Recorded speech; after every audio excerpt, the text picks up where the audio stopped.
Base de cálculo também do fornecimento de mercadoria com prestação de serviço, compreendido na competência tributária dos municípios, com indicação de incidência do imposto de competência estadual previsto em lei complementar, será o quê? Será o preço corrente da mercadoria fornecida à empregada. Então, se for compreendido na competência tributária dos municípios, você vai pegar o preço corrente da mercadoria fornecida, senão vai pegar o serviço. Essa é a base de cálculo. Na execução de serviço de transporte interestadual e intermunicipal, ainda que tenha iniciado ou prestado no exterior, a base de cálculo vai ser o preço do serviço. A base de cálculo vai ser o preço do serviço nesse caso. Ou na prestação de serviços sem preço determinado, vai ser o valor usual ocorrente.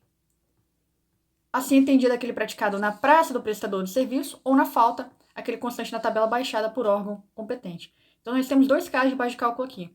Na execução de serviço de transporte interestadual ou intermunicipal, ainda que iniciado ou prestado no exterior, vai ser o preço do serviço, o preço do serviço.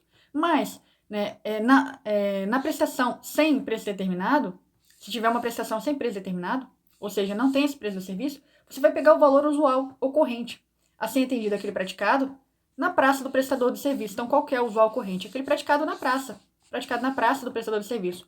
E na falta desse preço praticado na praça, você vai pegar aquele constante na tabela baixada pelo órgão competente. Na geração, emissão, transmissão, retransmissão, repetição, ampliação ou recepção de comunicação de qualquer natureza, por qualquer processo, ainda que iniciado ou prestado no exterior, observado o disposto no parágrafo 4 desse artigo, o preço do serviço. Então, nesse caso, você vai ter como base de cálculo o preço do serviço. Ou nas prestações sem preço determinado, vai ser o valor usual ocorrente.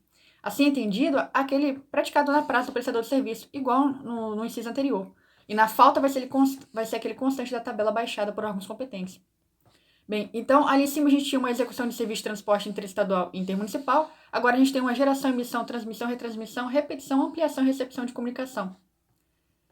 E aí a gente tem uma base de cálculo muito parecida, né? Ambos vão ser o preço do serviço. Se faltar esse preço do serviço, a gente vai pegar o valor usual. Se não tiver, né? Se for sem o preço determinado, vai ser o valor usual ocorrente. Aí no caso de... E esse vai ser entendido aquele praticado na praça do prestador de serviço. Mas na falta dele, aí a gente vai pegar aquele constante de tabelas baixadas pelo órgão competente. Em ambos os casos. Tanto na questão do serviço de comunicação, quanto nesse de transporte. Transporte, comunicação. No recebimento pelo destinatário situado em território mineiro de quê? De energia, petróleo, lubrificante, combustível líquido gasoso, dele derivados, oriundos de outra unidade da federação, que não estão destinados à comercialização e industrialização, ou seja, vão ser para consumo. Nesse caso, a gente vai pegar o valor da operação que decorrer à entrada. Nele incluído todos os custos ou encargos assumidos pelo remetente ou o destinatário, mesmo que devidos a terceiros. Já no caso da utilização por contribuinte de serviço, cuja prestação tenha iniciado em outra unidade da federação e não esteja vinculada à operação ou prestação subsequente, a base de cálculo sobre a qual for cobrado o imposto na origem. Então, a base de cálculo vai ser aquela sobre a qual for cobrado o imposto lá na origem, no caso de utilização desse serviço.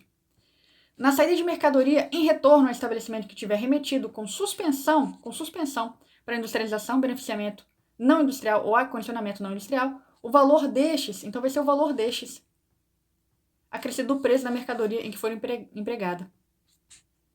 Então, esse valor destes está se referindo ao quê? Ao valor da industrialização, do beneficiamento não industrial ou do acondicionamento não industrial.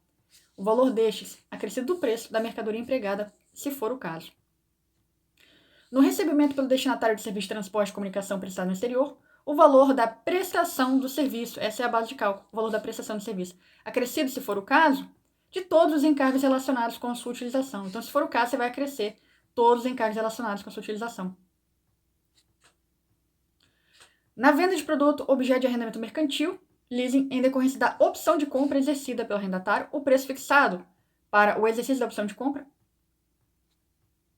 Então, nesse caso de venda de arrendamento mercantil, quando você tiver a opção de compra, você tinha ali um objeto de leasing, era um contrato de leasing, só que houve a opção de compra. Quando houver essa opção de compra pelo arrendatário, o preço fixado para o exercício dessa opção de compra. Então, vai ser o preço da opção de compra, vai ser a base de cálculo. Na saída em operação interestadual de cana-de-açúcar destinada à usina açucareira ou produtora de álcool, o preço oficial fixado pelo governo federal. Ou o apurado segundo o teor de sacarose, quando for este o sistema de fixação do preço adotado pelo contribuinte. Então, você está falando de uma saída interestadual de cana-de-açúcar destinada à usina açucareira ou produtora de álcool. Nesse caso, vai ser o preço oficial fixado pelo governo federal. O apurado segundo o teor de sacarose, quando este for o sistema de fixação. Quando esse for o sistema de fixação de preço adotado pelo contribuinte. Então, pode ser também apurado segundo o teor de sacarose. É um ou aqui. Essa aqui é uma novidade aqui do regulamento do ICMS. Uma base de cálculo relativa à operação interestadual de cana-de-açúcar. Vai ser o preço oficial fixado pelo governo federal ou aquele preço apurado segundo o teor de sacarose. São essas duas opções nesse caso de base de cálculo. Na execução por administração empreitada de obra hidráulica ou de construção civil, contratada com pessoa física ou jurídica de direito público ou privado, vai ser o valor do material empregado. Essa é a base de cálculo. Quando de produção própria do executor, observado o que está lá no parágrafo 5º. Estamos falando, então, de uma execução por administração empreitada de obra hidráulica ou então de construção, obra hidráulica ou de construção, que foi contratada por uma pessoa física ou jurídica de direito público ou privado, tanto faz. Aí, nesse caso, o valor da base de cálculo vai ser o valor do material empregado. E no caso da saída de máquina, aparelho, equipamento ou conjunto industrial de qualquer natureza, quando o estabelecimento remetente ou outro estabelecimento do mesmo titular assumiu que, contratualmente, a obrigação de entregá-lo montados para uso, vai ser o valor cobrado, nele compreendido o da montagem também. Então, você está fazendo uma saída de máquina, aparelho, equipamento ou conjunto industrial de qualquer natureza, quando o estabelecimento remetente ou outro do mesmo titular assumir contratualmente uma obrigação de entregar montado para uso. Vai ser o valor que você cobrou, compreendendo também o valor dessa montagem. A devolução total ou parcial de mercadoria ou bem recebido, inclusive em transferência, de outra unidade da federação. A mesma base constante do documento que acobertou o recebimento. Então, se você está devolvendo total ou parcialmente a mercadoria ou bem recebido, inclusive em transferência de outra unidade da federação, vai ser a mesma base de cálculo que constava no documento que acobertou o recebimento. Devolução.